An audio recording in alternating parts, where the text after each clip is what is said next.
Thank you. I think the ministers coming here really added to the event. We basically wanted to focus on supporting this thought process by corporates supporting initiatives in this domain. So this panel discussion is about CSR. This panel discussion is about what really is needed to change the mindset and what kind of initiatives are needed to actually do what Megan is set out to do. So I really like the panel to address how CSR can be a powerful tool for really making the change that Megan wants to make. For example, how can CSR bring about a positive discrimination for the girl child?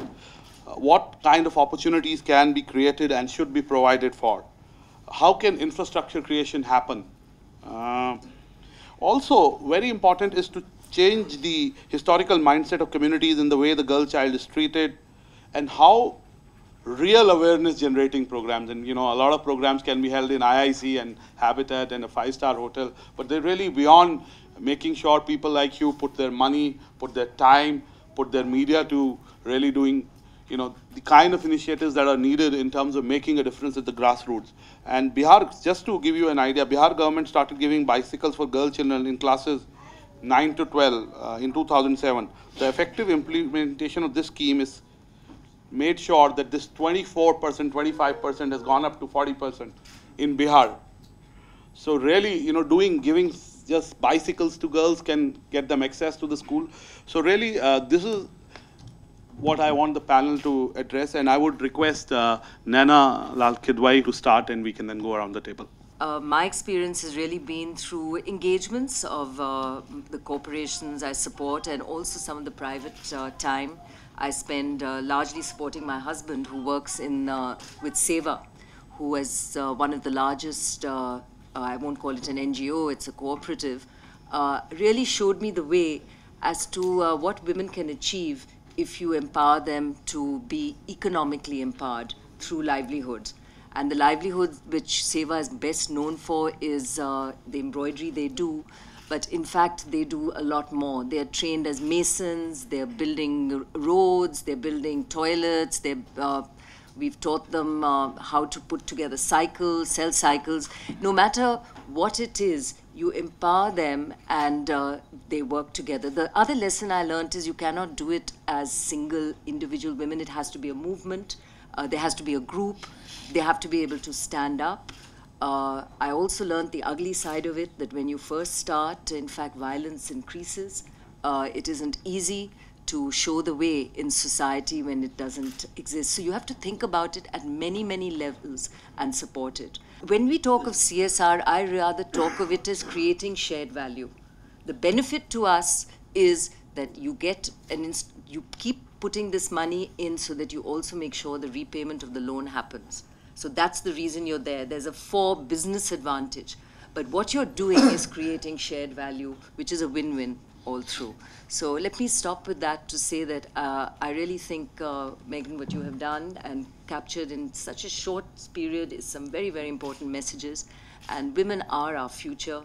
The only way we can solve this is by the women. And they have shown the way, that they have actually adopted the best practices there are in terms of water, sanitation, use of toilets. If Swachh Bharat has to go ahead, building toilets is not going to be the way. The women of this country are going to have to show and be communicated to that it is the way that will actually solve our health problems and make sure that we have clean water and access to water. But anyway, I can go on this subject forever. Women are the answer, and thank you for making Monica the protagonist. Yeah.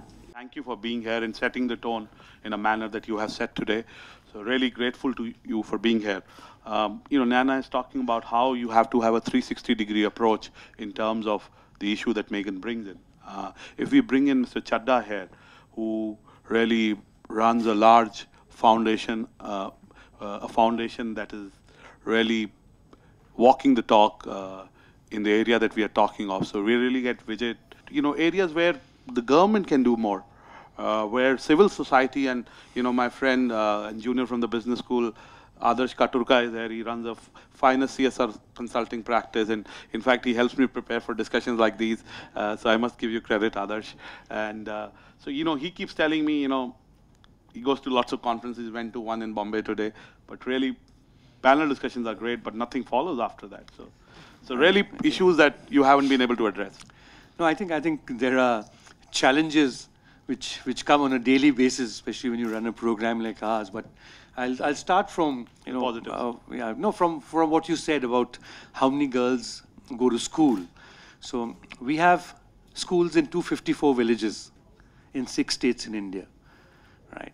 And I'm delighted and proud to tell you that our children have run campaigns to ensure that sarpanches in all these villages, along with the panchayats, have signed undertakings to say that there will be no girl child out of school in that village.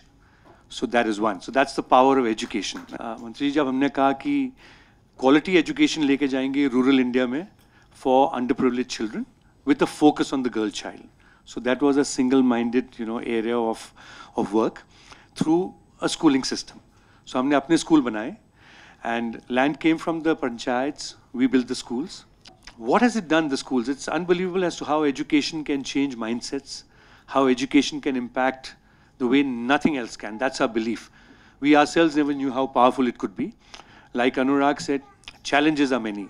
You have to fight, you have some victories, you have some defeats, but we carry on the fight. Girls in our school, they are leaders. We have school student leadership councils. Right? So there's a head boy and a head girl. They are elected. So are house captains elected, and there's a school best friend. And you'll be surprised that more than 50% of the elected representatives in schools who are the school leaders are girls. Mind you, we're talking rural India, we're talking, villages, we are talking, 95% of children are first generation learners. They come from, daily wage earning families, right? So it's that kind, and this is where these children have reached. So that's how, education is changing lives. I think, I can give enough and more examples of how children have got empowered, the campaigns that they've run, regular campaigns to make sure no girl child is out of school, regular campaigns to educate the parents. It was tough getting them to school. It was very, very tough. Our teams had to work hard to change mindsets, to convince parents why should their daughters come to school. 49 government schools that we took over in Rajasthan, it's government schools, just buildings, no toilets, no electricity, no drinking water. Who will come to school? Sir? So we had to change all that. Come and see the toilets, come and see how clean they are. That's the children. They come and wash their hands in the morning. They talk about their parents come and complain कि जब से आपके school बने हमारे बच्चे तो हमें घर में आके हमारी हालत खराब कर देते हैं कहते ये साफ करो वो करो साबुन लाओ रोज नहाओ. So that's the change which is taking place. Lastly, E&Y did a social impact assessment around 15 of our selected schools because our board demanded it. They wanted to see data as to what impact it is having on communities. Many things, wonderful things in terms of value system being imbibed. What our children, our boys especially, how they treat girls, how they treat others, the positive impact. But what gave us greatest pleasure is 97% of parents of daughters in our schools, when asked, said that they are saving money for their daughters' higher education. College भेजने के लिए हम अपनी बेटी के लिए पैसा जमा कर रहे हैं. So ladies and gentlemen, I'll end there and we'll talk more in the interactive session. Javeer, you were sharing me very briefly. I had your approach, your twin approach to how you've achieved it and what needs to be done. I'm going to focus on something which is more personal and something that we started as part of our family initiative, which pretty much then turned into the CSR focus for our private companies. I come from a family of fairly strong women. They think what they want and get pretty much done what they want. So what we did was we started a sapling distribution program, which so any devotee which would come to the Golden Temple could pick up this sapling, which had these messages about female feticide and infanticide and about the girl child and the importance of the woman in the family setting. And it used to be watered by the Amrit from the temple, which in some ways gave it this holy halo around it. What we found was that that plant survived far more than anything that perhaps we had tried to do with our private companies, because all of a sudden it became revered and not thrown on the street side, you know, half a kilometer away. So two things happened, I think, and we're today at a stage where we've done close to 1 million samplings. We do it out of the Dargah Sharif, we do it out of the church in Delhi, we do it out of the Golden Temple, and a few others. And have extended that program into schools now. We have 4 active ones at the moment. And our ability locally, because we do infrastructure, is to improve that in the community that we operate in. So it's easy for me to do, it's my expertise, and it's something that I can get done quickly. So just wanted to share a quick example. We've now obviously, the Girl Child Foundation has been around for 7 years now. We've had some successes, some failures. But at the same time, I'm happy. So just this year, in fact, it's the first year of a national essay contest, which we started, where we had 92 schools participate out of 29 Indian states. We hope to take that to 500 to 1,000 as we go forward. But just raise the ante in terms of the debate. But in your own sort of small micro way, it's possible for you to make a change.